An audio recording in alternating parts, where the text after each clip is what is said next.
Friends, आज हम बात करते हैं कंपनी लॉ में नेक्स्ट टॉपिक की, that is a share capital. We already know that कि जैसे ही किसी पर्सन के माइंड में एक आइडिया जनरेट होता है तो वो उस आइडिया को लेकर कहाँ जाता है, ROC के को एग्जिस्टेंस में लाने के लिए बोलता है। उसे कहता है कि इन रियलिटी उसको वो ये आइडिया को एग्जिस्ट करवाना है। तो तब ROC उसे कहता है कि ठीक है, आपका जो भी आइडिया है उसके लिए आपने कितने फंड की रिक्वायरमेंट के बारे में सोचा है, कितनी कैपिटल्स की रिक्वायरमेंट है, आप जस्ट मुझे ये आइडिया दीजिए। तो जैसे ही वो पर्सन उस आइडिया के बारे में बताता है और उसके लिए कितने कैपिटल की रिक्वायरमेंट के बारे में बताता है, तो ROC कहता है कि ठीक है, आप इस कैपिटल को अपने मेमोरेंडम ऑफ एसोसिएशन में क्या कीजिए, मेंशन कीजिए।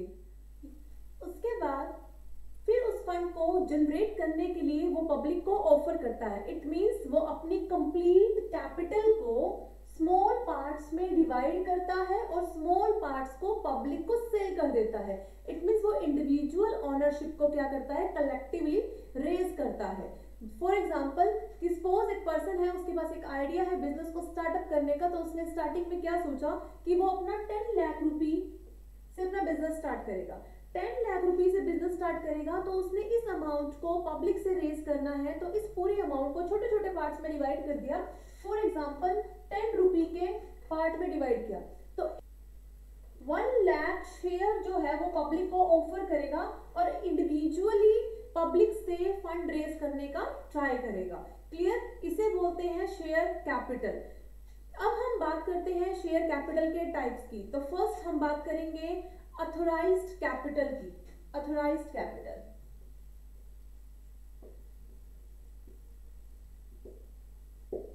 ये एक फर्म की मैक्सिमम कैपिटल होती है जो ड्यूरिंग द लाइफ वो इशू करता है। इट मींस वो इससे ज्यादा कैपिटल अपने फर्म में नहीं लेकर आ सकता। जैसे कि सपोज जैसे एग्जांपल लिया कि एक पर्सन 10 लाख रुपए की इन्वेस्टमेंट के साथ अपने बिजनेस को स्टार्टअप करना चाहता है, तो अगर वो 12 लाख के शेयर्स के लिए रिक्वेस्ट भेजता है, पब्लिक को इनविटेशन भेजता है, तो रजिस्ट्रार ऑफ अ कंपनी उस पे एक्शन लेगी। ऑथराइज्ड कैपिटल ये मेमोरेंडम ऑफ एसोसिएशन में मेंशन होती है।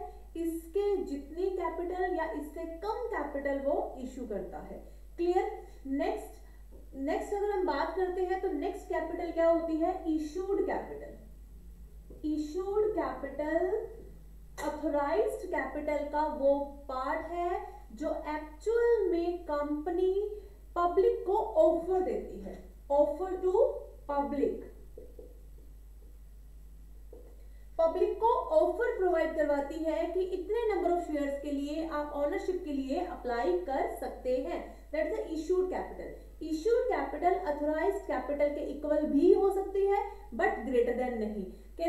अब सपोज एक कंपनी का टारगेट है कि 10 लाख से स्टार्टअप करना है, तो 10 लाख से स्टार्टअप करने के लिए उसको टाइम टू टाइम फंड की रिक्वायरमेंट होगी।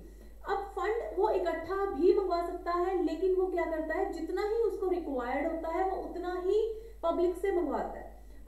एक एग्जांपल लेते हैं, आपको नीड है एक 100 रुपए की, लेकिन आपको 1000 रुपए दे दिया जाए, तो आप उसको क्या करोगे, वेस्टफुल एक्सपेंडिचर करोगे। सेम इसी तरीके से ही कंपनी सारा पैसा एक ही बारी में नहीं मंगवाती है, उसको धीरे धीरे करके जैसे उसको नीड होती है, रिक्वायरमेंट होती है, उस पैसे को वो रेज करती है। क्लियर? नेक्स्ट हम बात करते हैं सब्सक्राइब्ड कैपिटल की।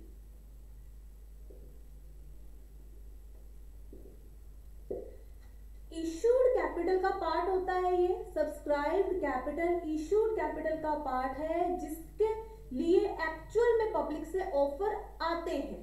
सपोज मैंने 10,000 शेयर्स के लिए पब्लिक को इनवाइट किया, लेकिन पब्लिक क्या कर सकती है, एग्जैक्ट 10,000 के लिए भी अप्लाई कर सकती है, इससे ग्रेटर अमाउंट के लिए भी अप्लाई कर सकती है, और लेसर अमाउंट के लिए भी क्या कर सकती है, अप्लाई कर सकती है। अगर ये इक्वल अमाउंट के लिए अप्लाई करती है तो नो इशू, लेकिन अगर वो ग्रेटर अमाउंट के लिए अप्लाई करती है तो कंपनी इतने शेयर्स को एक्सेप्ट नहीं कर सकती है। 10,000 तक के शेयर्स को एक्सेप्ट करेगी और 2,000 के शेयर्स पर जो भी अमाउंट आया होगा उसको वो रिटर्न कर देगी। और अंडर सब्सक्रिप्शन के केस में, इसे अंडर सब्सक्रिप्शन का केस कहेंगे, और इस पर जितने शेयर्स के लिए पब्लिक ने ऑफर किया है, जितने शेयर्स के लिए पब्लिक ने एप्लीकेशन सेंड की है उतने ही एक्सेप्ट की जाएंगी, लेकिन according to SEBI rule that should be a 90% of the total amount of shares, मतलब जो भी हमारा टोटल अमाउंट ऑफ शेयर हमने इशू किए हैं उसका 90% एटलीस्ट एप्लीकेशन रिसीव हो जानी चाहिए, अदरवाइज जितना भी अमाउंट फर्स्ट इंस्टॉलमेंट में रिसीव होता है वो सब रिफंड कर दिया जाता है इन्वेस्टर्स को। अलॉटेड कैपिटल्स मींस जो कंपनी ने एक्चुअली एक्सेप्ट किए, that is a part of subscribed capital. Suppose public ने, जैसे मैंने आपको यहाँ पे बताया कि पब्लिक ने 10,000 की जगह 12,000 शेयर्स के लिए अप्लाई किया, तो 12,000 शेयर्स तो हम उनको दे नहीं सकते, तो हमने कितने शेयर्स उसको प्रोवाइड करवाए हैं वो हो जाएगा हमारा अलॉटेड कैपिटल। नेक्स्ट हम बात करते हैं called up capital. Called up capital क्या होता है? जो कंपनी अपने शेयर होल्डर से मंगवाती है ड्यूरिंग द टाइम, जो भी शेयर्स उसने इशू किए हैं उस पे वो जो इंस्टॉलमेंट में पैसे मंगवाती है उसको कॉल्ड अप कैपिटल बोलते हैं। फॉर एग्जांपल पर शेयर की वैल्यू अगर 10 रुपी है, उसको इंस्टॉलमेंट्स में डिवाइड किया हुआ है लाइक 3, 3, 2 एंड 2, अगर सिर्फ उसने 8 रुपी तक मंगवाया है तो 8 रुपी है called up capital. The next one is paid up capital. Paid up capital क्या होता है? जो एक्चुअल में शेयर होल्डर पे करते हैं। फॉर एग्जाम्पल कि मंगवाए तो 8 रुपी है, लेकिन पब्लिक ने कितने पे किए हैं? ओनली 2 इंस्टॉलमेंट 6 रुपी, तो वो पेड अप कैपिटल होगा। नेक्स्ट हम बात करते हैं रिजर्व कैपिटल की। रिजर्व कैपिटल अनकॉल्ड कैपिटल का पार्ट है, जो पैसा नहीं मंगवाया गया। जैसे इस एग्जांपल में मैंने बोला कि सिर्फ 8 रुपी मंगवाए गए हैं, 2 रुपी नहीं मंगवाए हैं, तो ये 2 रुपी को हम बोलेंगे रिजर्व कैपिटल। ये कब मंगवाए जाएंगे? At the time of winding up. Winding up के टाइम पर इस अमाउंट को मंगवाया जाएगा। तो आज हमने स्टडी किया शेयर कैपिटल के टाइप्स की। तो फर्स्ट था हमारा authorise capital. Authorise capital memorandum of association में लिखी जाती है। ये कंपनी की मैक्सिमम कैपिटल है जो कंपनी ड्यूरिंग द टाइम मंगवाती है, बट इससे ज्यादा वो कैपिटल रेज नहीं कर सकती है अपनी कंपनी में। सेकेंड है इशूड कैपिटल। अथोराइज कैपिटल का पार्ट जो कंपनी पब्लिक को ऑफर करती है। Next is subscribe capital, public जिसके लिए एप्लीकेशन सेंड करती है। Next one is allotted capital, company ने जो सब्सक्राइब किए हुए शेयर्स हैं उनको एक्सेप्ट किया और पब्लिक को कंफर्म किया, जो इन्वेस्टर जिन्होंने इन्वेस्ट किया उसे कंफर्म किया कि आपके कितने शेयर्स को एक्सेप्ट किया जा चुका है। कॉल्ड अप कैपिटल क्या होता है? जो कंपनी अपने शेयर्स की वैल्यू को मंगवाती है, जितना अमाउंट उसने मंगवाया वो कॉल्ड अप है, जितना पब्लिक ने पे किया वो पेड अप है, और जो अनकॉल्ड पार्ट है शेयर्स का वो हमारा रिजर्व कैपिटल है। क्लियर? जो वाइंडिंग अप के टाइम पे मंगवाया जाएगा। अब नेक्स्ट हम बात करते हैं अलॉटमेंट ऑफ शेयर्स की और उसके प्रोविजन के रिगार्डिंग। कंपनी के जितने शेयर्स के लिए पब्लिक ने एप्लीकेशन सेंड करी है, कंपनी की लायबिलिटी बनती है, ड्यूटी बनती है कि वो अपने पोटेंशियल इन्वेस्टर्स को कॉल करके कम्युनिकेट करे कि उनके कितने शेयर्स को एक्सेप्ट किया गया है। That is the allotment of share. अब हम बात करेंगे कि कौन कौन से ऐसे प्रोविजंस हैं अलॉटमेंट ऑफ शेयर के रिगार्डिंग, मतलब कौन से ऐसे रूल्स हैं जो हमें फॉलो करने चाहिए। प्रोविजंस, प्रोविजन में प्राइवेट कंपनी के केस में तो कुछ भी लीगल फॉर्मेलिटीज नहीं है कि किस तरीके से शेयर्स को अलॉट किया जाना चाहिए, लेकिन पब्लिक कंपनी के केस में कुछ लीगल फॉर्मेलिटीज हैं, उसको फॉलो करना पड़ता है। Company act 2014 and SEBI regulation act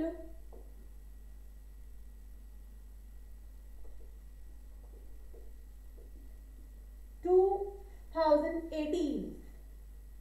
public private companies के रिगार्डिंग तो कोई ऐसी लीगल फॉर्मेलिटीज नहीं है जो उसको रिस्ट्रिक्ट करेगी अलॉटमेंट ऑफ शेयर्स के रिगार्डिंग, लेकिन पब्लिक कंपनी के केस में उसे लीगल फॉर्मेलिटीज पूरी करनी पड़ती है। शेयर्स को अगर इशू करना है तो फर्स्ट हमारा उसके क्या फॉलो करना पड़ता है, companies act 2014 and SEBI's regulation act 2018। अब हमने प्रोविजंस को 2 पार्ट्स में डिवाइड किया है। The first is journal provision,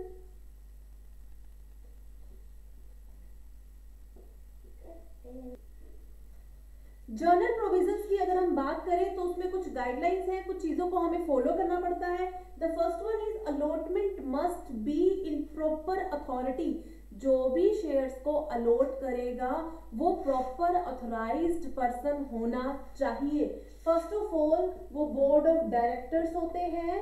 अगर बोर्ड ऑफ डायरेक्टर्स नहीं है, अलॉट कर रहे जो शेयर्स को जो अलॉट कर रहे हैं वो बोर्ड ऑफ डायरेक्टर्स नहीं है, तो वो किसी भी अदर पर्सन को अथॉरिटी दे सकते हैं, लाइक अलॉटमेंट कमिटी को, मैनेजिंग डायरेक्टर्स को, अदर पर्संस को जो भी अथॉरिटी मिलेगी उसके अकॉर्डिंग वो अलॉटमेंट ऑफ शेयर प्रोसेस में लेकर आएंगे। Clear. The next one is जो भी अलॉटमेंट स्टार्ट हो रहा है वो with in a reasonable time होना चाहिए। इन्वेस्टिगेटर ने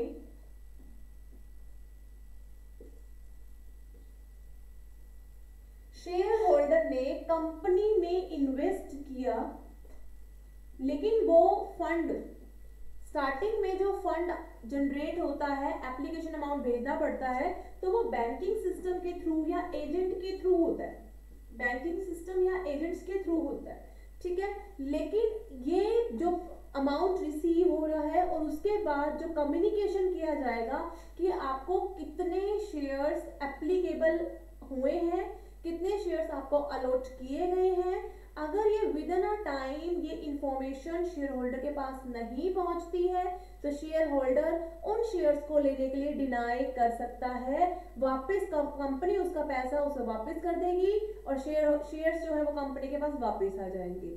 अगर अनरीजनेबल टाइम हो जाता है, अगर बहुत ज्यादा डिले हो जाता है तभी। लेकिन अगर कंपनी बाय पोस्ट या किसी भी अदर मेथड से शेयर होल्डर को ये मैसेज भेज देती है कि आपको इतने शेयर्स अलॉट किए गए हैं, तो शेयर होल्डर को चाहे वो मैसेज मिले या ना मिले, with in a time share holder ये एक्शन नहीं ले सकते हैं। क्लियर। नेक्स्ट हम बात करते हैं कि अलॉटमेंट ऑफ शेयर को क्या करना चाहिए, कम्युनिकेट करना चाहिए इन अ प्रॉपर मैनर, ऑलरेडी मैं बता चुकी हूँ। नेक्स्ट, एब्सोल्यूट एंड कंप्लीट होनी चाहिए उसकी टर्म। जिस टाइम पर शेयर इशू किए गए थे उस टाइम पर जो भी कंडीशन प्रिस्क्राइब्ड हुई थी शेयर्स के रिगार्डिंग वही ही कंडीशंस रहनी चाहिए। अलॉटमेंट के टाइम पर अगर कुछ कंडीशंस चेंज हो जाती हैं या कुछ नई इंफॉर्मेशन ऐड ऑन की जाती है तो शेयर होल्डर एक्सेप्ट नहीं करेगा, उसको वो डिनाई कर सकता है। क्लियर। नेक्स्ट हम बात करते हैं स्पेशल प्रोविजंस के रिगार्डिंग। अब हम बात करते हैं स्टैट्यूटरी प्रोविजंस के रिगार्डिंग। अंडर सेक्शन 39 कुछ स्टैट्यूटरी प्रोविजंस हैं जो कंपनीज को फॉलो करने पड़ते हैं। तो फर्स्ट हम बात करते हैं एप्लीकेशन मनी की, कि जैसे कि हम नंबर ऑफ शेयर्स को इशू करते हैं, पब्लिक का ऑफर आता है, तो उस तरीके से वो इंस्टॉलमेंट में जो फंड मंगवाया जाता है, तो जो फर्स्ट इंस्टॉलमेंट की अगर हम बात करें, फर्स्ट इंस्टॉलमेंट की अगर हम बात करें तो उसे बोलते हैं एप्लीकेशन मनी। एप्लीकेशन मनी कितना रिसीव होना चाहिए या कंपनी कितना एप्लीकेशन मनी मंगवाएगी, तो according to company law, according to company act, it is a 5% of nominal value of share, कि ये मिनिमम अमाउंट कम से कम 5% होना चाहिए। But according to SEBI guideline, SEBI की गाइडलाइन के अकॉर्डिंग कितना है, 25% of nominal value of share. तो एप्लीकेशन मनी एटलीस्ट इतना होना चाहिए। सेकेंड हम बात करते हैं मिनिमम सब्सक्रिप्शन की। मिनिमम सब्सक्रिप्शन, मिनिमम सब्सक्रिप्शन में क्या होता है कि जैसे ही कंपनी ने शेयर इशू किए, पब्लिक ने जितनी इनविटेशन दी है एटलीस्ट वो 90% होनी चाहिए। फॉर एग्जाम्पल अगर 10,000 शेयर इशू करे हैं तो उसका 90%, तो 9,000 शेयर के लिए एप्लीकेशन रिसीव हो जानी चाहिए, अदरवाइज उनका जो कंप्लीट फंड है वो रिटर्न कर दिया जाएगा, वापस कर दिया जाएगा। अगर एप्लीकेशन मनी को शेड्यूल बैंक में डिपॉजिट करवाना चाहिए, शेड्यूल बैंक में, मीन्स बैंक एक एज अ मेडिएटर काम करेगा, ब्रोकर काम करेगा बिटवीन कंपनी एंड इन्वेस्टर, कि अगर ये कंडीशंस फुलफिल नहीं होती हैं तो शेड्यूल बैंक कंपनी में वो फंड ट्रांसफर नहीं करेगा, उसको पब्लिक को रिफंड कर देगा उसी time he. Clear? The next one is, next हम बात करते हैं प्रोस्पेक्टस के टाइमिंग के रिगार्डिंग। प्रोस्पेक्टस में कंप्लीट इंफॉर्मेशन होती है कि किस तरीके से किस टाइप के शेयर को इशू किया जा रहा है, उनकी नॉमिनल वैल्यू क्या है, एट पार है, एट डिस्काउंट है या एट प्रीमियम है, मींस ईच एंड एवरीथिंग को मेंशन किया जाता है। जिस दिन प्रोस्पेक्टस इशू किया जाता है उसके आफ्टर 5 डेज, मतलब 5 दिन के बाद ही शेयर्स के लिए अप्लाई कर सकते हैं, 5 दिन के बाद। ठीक है, एक सब्सक्रिप्शन लिस्ट ओपन की जाती है, मतलब एक टाइम पीरियड ओपन किया जाता है कि कितने टाइम पीरियड में जो पब्लिक है वो ऑफर कर सकती है, पब्लिक जो है वो शेयर्स के लिए ऑफर कर सकती है, शेयर्स के लिए एप्लीकेशन सेंड कर सकती है। That time period is 3 to 10, 3 दिन से 10 दिन का टाइम पीरियड होता है जिसमें जो पब्लिक है वो कंपनी के शेयर्स के लिए ऑफर भेज सकती है कंपनीज को। नेक्स्ट हम बात करते हैं कि जिन शेयर्स के लिए पब्लिक अप्लाई कर रही है वो पार्टिकुलर किसी ना किसी स्टॉक एक्सचेंज में लिस्टेड होना चाहिए, मोर देन 1 स्टॉक एक्सचेंज में लिस्टेड होना चाहिए।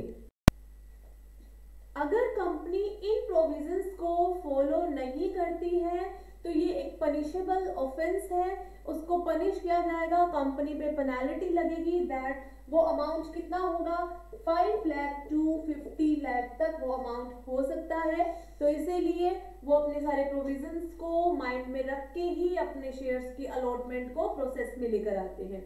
तो ये कुछ प्रोविजंस थे। होपफुली आपको वीडियो पसंद आई होगी। अगर कुछ भी डाउट्स हैं तो आप मुझसे क्लियरली पूछ सकते हैं। किसी भी पर्टिकुलर टॉपिक के रिगार्डिंग वीडियो आप चाहते हैं तो आप कमेंट बॉक्स में कमेंट भी कर सकते हैं। Thanks to watching this video.